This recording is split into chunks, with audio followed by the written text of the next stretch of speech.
El autobús nos dejaba cerca de la Latina, en la calle Toledo, muy cerca del instituto. Aquel día, los chicos comimos en una tasca de la calle San Bruno. Aún pasaban coches. Nos vimos por primera vez después de 40 años, desde el día que salimos de la cárcel. Íbamos con la intención de recuperar el relato de aquella detención de los estudiantes en el instituto, en el año 69. Recordar las torturas es algo muy difícil. Volver a aquellas quejas de los cuerpos arrastrados tras los interrogatorios.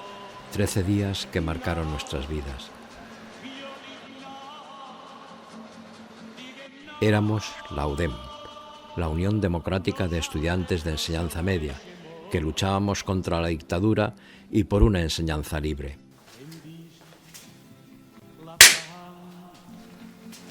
Soy José Manuel López Pollato.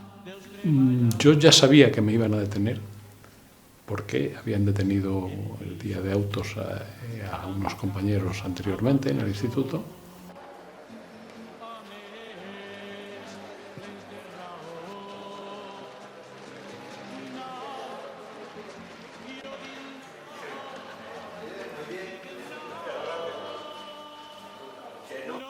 Me llamo Lorenzo Villanueva Bernués. Me detuvieron el 10 de marzo del 69. Vinieron a mi casa, claro, vivía con mis padres.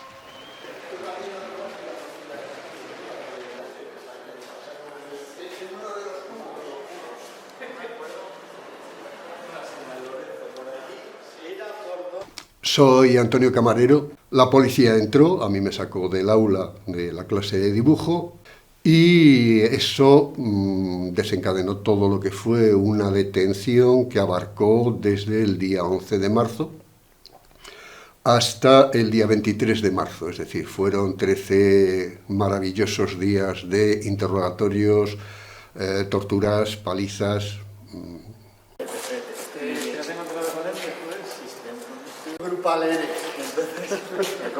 Soy Santiago Lago, nací en 1952 y entonces tenía 17 años recién cumplidos.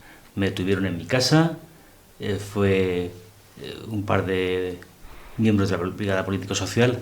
Cuando estábamos comiendo, estaba solo con mi madre y fue una sorpresa para mi madre, aunque bastante sospechas tenía porque yo en casa no había dicho nada de lo que pasaba. En que se nos escapó la gente de las aulas, sí. Chicos y chicas, y tuvimos una movida del copón, una bronca que nos... Sí, Rubén Villa Benayas es mi nombre. La mía fue en casa, por la noche, revolvieron todo. Iban buscando documentación, iban buscando panfletos, supongo, libros. No funcionaba bien la grabación, la que está de sonido, entonces Marcelo intentó arreglar José Luis Méndez, no sé si te acuerdas también. Sí, y todo eso, y ganó porque estaba muy claro. Se llevaba muy bien hasta que busqué la sección de ese magnificador y nos faltamos los que se habían dejado. Pero yo recuerdo antes que había de la Me llamo José Montoya, estudiaba en el Instituto San Isidro y formaba parte de las Juventudes Comunistas y de la Unión Democrática de Estudiantes de Enseñanza Media y fui detenido en el año 69 junto con otras detenciones de otros compañeros del instituto. Mi detención, yo tenía entonces 15 años, es decir, era pequeño, incluso menor de edad, no tenía ni la edad penal que era a los 16 años. Vinieron a mi casa a buscarme, me acuerdo que subieron a casa 2 policías, un coche se quedó abajo y como era menor de edad mi madre se negó evidentemente a que me fuera con ellos y entonces mi madre vino conmigo y nos metieron en el coche y nos fuimos.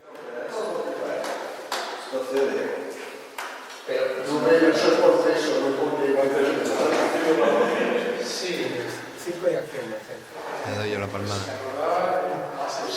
Marcel. Soy Marcel Camacho. Realmente lo sorprendente de aquel momento es oír abrirse la puerta sin pedir permiso de nadie, aparecer el bedel y 2 tipos que cruzan el aula y que llegan allí sin decir nada a nadie, simplemente pronunciando el nombre, Marcel Camacho. Pum, pues levantas más o menos y miras, y a partir de ahí llegan 2 polis, porque el bedel se quedó en la esquina de la puerta, me agarraron por los hombros a coger a intentar coger los 4 cuadernos y a por el abrigo. Ni una sola palabra por parte del profesor, un silencio radical por el conjunto de los chavales de 16 años, era en ese caso, en aquel momento era preuniversitario, los cursos más altos del instituto, y directamente a la calle por unas escaleras de madera tan amplias de ese Instituto San Isidro, y a un coche de policía, un 1500 negros, sin decir prácticamente no dijeron ni una sola palabra los policías, ¿no? A continuación de ahí, llegar en ese coche negro al patio de la Dirección General de Seguridad, que ahí directamente abajo a que te quitaran todas las cosas, y un policía armado pues te tomase la afiliación, las huellas y tal, y a una celda. Lorenzo, yo no me acuerdo entre las 10 de la noche y las 11 entre la noche y la pandemia del día 10 de marzo o 11 de marzo del año 1969, la niña de Tegel en su casa. Sí, debía de ser la última hora de la tarde, quizá.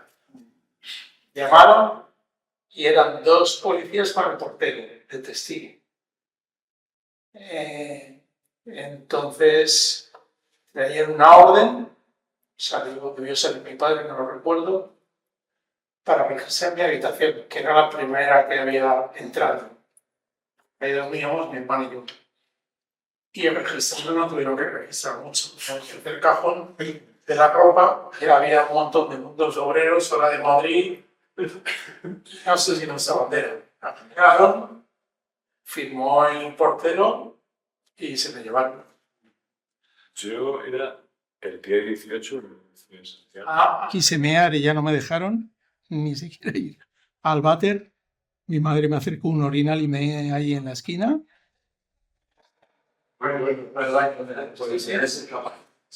Muy bueno.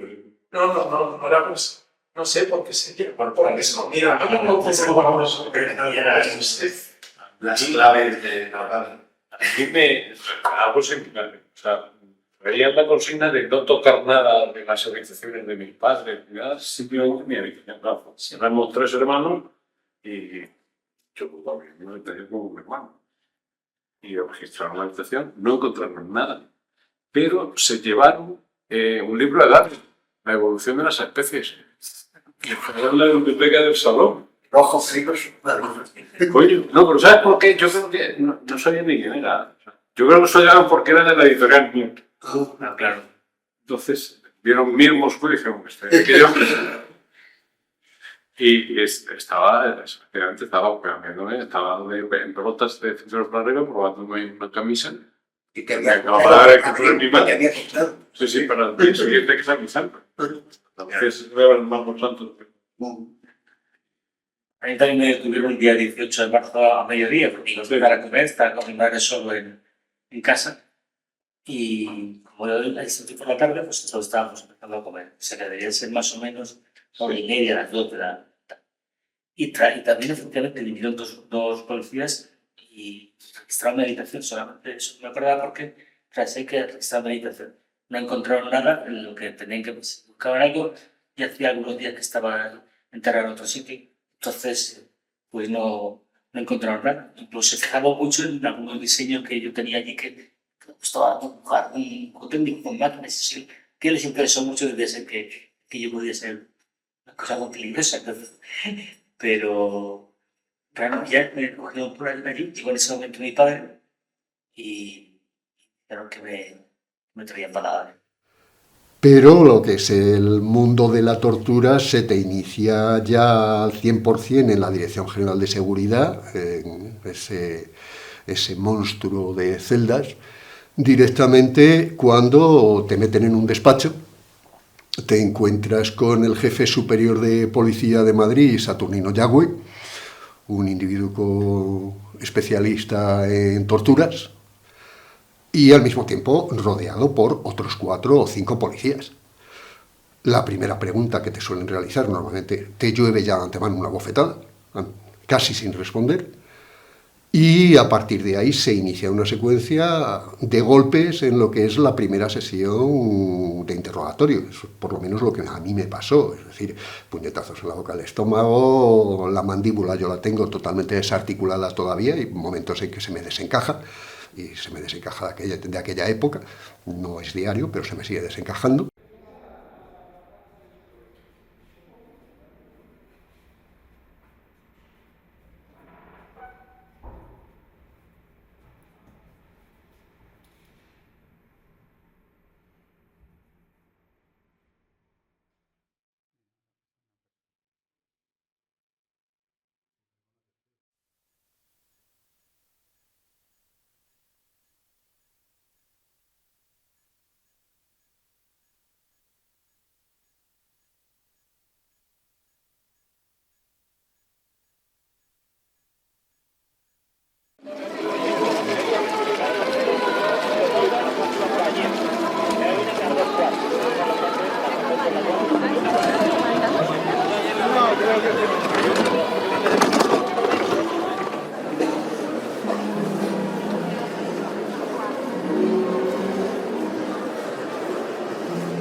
Estas escaleras para mí representan directamente la situación de confinamiento, tortura psicológica, tortura física, amenazas a los padres, amenazas, palizas, golpes, muchas cosas, muchos días seguidos.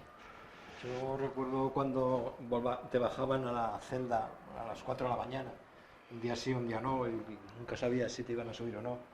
Te rompían el sueño, te desquiciaban. Eso, con nuestra edad, es un problema. Es un problema porque no sabes a qué atenerte, no sabes qué puede pasar. Tú tenías 17. Sí, tú 16. Sí, pero acuérdate que había gente detenida que tenía 14 años. En el estado de excepción fue... Sí, fue el estado de excepción del 69, que entramos el 11 de marzo y salimos el 23 de marzo, que nos pusieron a disposición de la justicia militar. ¿Y a ti te sacaron de la misma aula? Sí, sí, nos sacaron de las aulas, a ti y a mí, y al resto ya les secuestraron en casa. Sí. Recuerdo entre las formas de interrogarte que nos ponían en la silla eléctrica, que es una cosa que es ponerte en cuclillas en el vacío, y al mismo tiempo te preguntaban y te golpeaban indistintamente en distintas partes del cuerpo, en el hígado, en los riñones, al mismo tiempo que te estaban preguntando. Esa era una de las múltiples torturas que yo más o menos padecí en estas casas y en estas paredes. Yo lo que recuerdo es cuando te subían allá de madrugada más o menos, y te subían entre un par de guardias, y luego al cabo de unas horas, pues yo supongo que sobre las 3 o las 4 de la mañana, te bajaban otros 2 y ya te bajaban ayudándote, medio llorando, vamos, descompuesto totalmente, y además lo mismo que pasaba todas las noches con otros que subían y bajaban ahí, que no les llegaba a saber realmente. Sí, pero y ya te digo, y una cosa que a mí me sorprendía mucho es la tensión que te generaba, aparte de lo que tú sufrías físicamente, el oír los gritos y los golpes en los despachos colaterales en que estaban siendo interrogadas otras personas. Y perdías la noción del tiempo totalmente. Yo recuerdo que para saber más o menos la hora que era, porque no veías ni luz ni nada, por esos ventanucos, se oía cantarle los iguales para hoy, que eran los ciegos que venían a vender, que más o menos era sobre las 6 de la mañana, más o menos. Sí. Y así sabías que iba pasando un día y otro día. Sí, es que eran nuestras referencias. Eso, lo mismo que cuando nos rompieron el aislamiento, que a mí me llevaron a la celda colectiva, oías el paso del metro y entonces sabías si era el primer metro, si era el último metro, y que yo pienso que era el de la línea 1 por proximidad al edificio de la Dirección General de Seguridad. porque uno de los problemas que yo creo que es fundamental del encierro es el que pierdes todo tipo de noción de tiempo. Consiguen aislarte de tal forma que tienes que buscarte referentes temporales, porque acuérdate esa bombilla monstruosa enfocándote a la hora de dormir, a cualquier hora del día, tenida encendida en la celda, que te desorientaba por completo. Entonces las referencias que nos teníamos que buscar para saber si era por la mañana por el café, si era a mediodía por la comida o si era la cena, y los ciegos y demás. Y te acuerdas que a mí me pasaba una cosa curiosa, y es que, claro, no había váter en la celda, ¿no? Y entonces cuando querías ir al baño, pues decías, guardia, quiero mear, y entonces no venían. Exacto. Solo venían cuando le decías, agente, quiero mear, entonces venían. Si no, no venían. No venían. Son muy cabrones. Entonces, tú le tenías que llamar agente. Si le llamabas guardia o carcelero, no respondían. No respondían, no.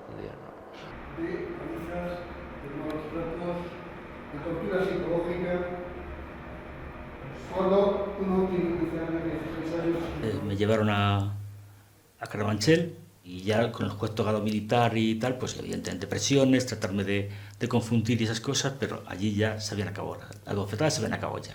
Cuando hicimos una huelga de hambre, yo me acordé siempre de mis compañeros de instituto cuando yo salí de la cárcel de Carabanchel que me estaban esperando un montón de gente para... Estábamos en una huelga de hambre para darme líquidos. Entonces los abrazos y realmente aquí es un momento que yo recordaré toda la vida. Nosotros hicimos o participamos de una manera muy, yo diría, cuasi espontánea, pero con una intuición política que lo que era necesario, insisto, es sumar voluntades. Es decir, no adscribir a las personas por una ideología concreta, sino sumar, digamos en este caso, a pelear porque hubiera una enseñanza democrática, porque la enseñanza fuera mixta, porque hubiera libertad de cátedra, por todo ese tipo de cuestiones que era lo que nosotros estábamos directamente viviendo en los institutos, y ahí era posible, digamos, pues eso, unir gente que podía tener pensamientos distintos, pero que podíamos encontrarnos en ese punto. Y yo creo que eso es lo que conseguimos hacer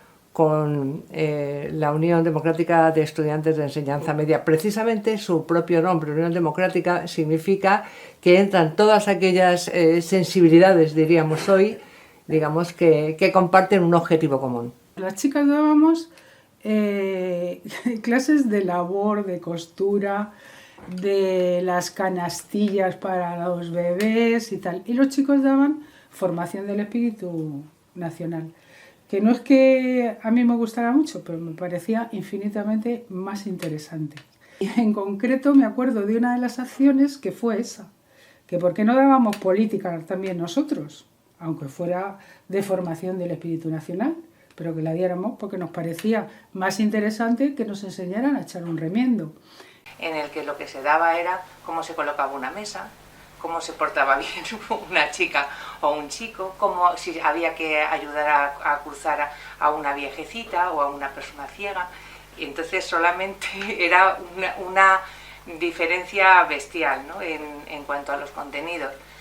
Y éramos jóvenes, y yo creo que lo fundamental es que al ser tan jóvenes no teníamos ningún miedo. Éramos inconscientes de los riesgos que se corrían, porque se corrían riesgos. Riesgos como que a los compañeros del Instituto San Isidro los encarcelaron, los fueron a por ellos y los encarcelaron. A una compañera también de mi clase también fue la policía a su casa y también la encarceló. Y bueno, éramos pequeños, pero parece que también incomodábamos. Desde luego nosotros queríamos defender lo que considerábamos que era justo, y teníamos una determinada forma de ver las cosas y cómo tenía que ser la sociedad, y luchábamos por ella.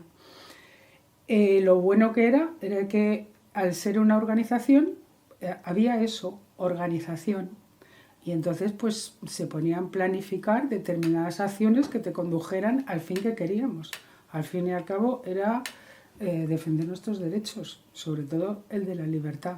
Yo recuerdo las excursiones que hacíamos pues a los peñascales, por ejemplo, para ver cómo nos podíamos organizar como Unión Democrática de Estudiantes de Enseñanza Media, y de alguna manera yo creo recordar que la Constitución en sí fue en unas reuniones que hubo en el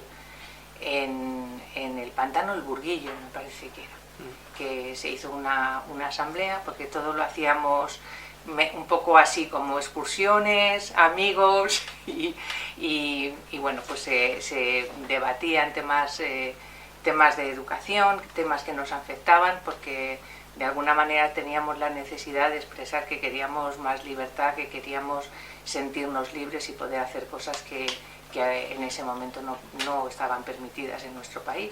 Pese a todo, las cosas han mejorado, y porque luego, bueno, la juventud hoy tiene, digamos, bueno, es muy arriesgado por mi parte hacer así como una opinión sobre la juventud, ¿no? Pero yo creo que los estudiantes tienen el derecho de estudiar, de disfrutar de una edad, de ser conscientes, digamos, de lo que les rodea y comprometerse, pero no veo yo tan necesario hoy la lucha a los institutos por cuestiones de contenido. Más bien diría que sí que hay un elemento a pelear, que es por el tratamiento de ciertos aspectos curriculares, ¿no? Por ejemplo, la historia. Es decir, hoy se está escaqueando información fundamental de la historia de nuestro país y que es identidad de todos, ¿no? A mí me parece que, por ejemplo, esto sí sería un motivo importante para pelear en los institutos, porque tienen derecho a conocer la historia de su país, ¿no? Se agrupa, se crea una afinidad también bastante grande que te marca toda la vida. Toda la vida. Te inicias en una especie de actividad de creerte protagonista, que puedes cambiar la historia, y eso ya no se te va. De hecho, yo creo que digo, es que vamos a estar en silla de ruedas y vamos a ir a las manifestaciones. Es que se te ha quedado grabado, porque es que ha sido tu juventud, tu adolescencia, en la que has sido activista. No una cosa pasiva, sino activa, de poder conseguir algo. ¡Hemos venido y no nos van a callar! ¡Tiziana, escucha! ¡La pública está en lucha! ¡Tiziana, escucha! ¡La pública está en lucha! Ara que som junts, diré el que tu i jo sabem i que sovint oblidem.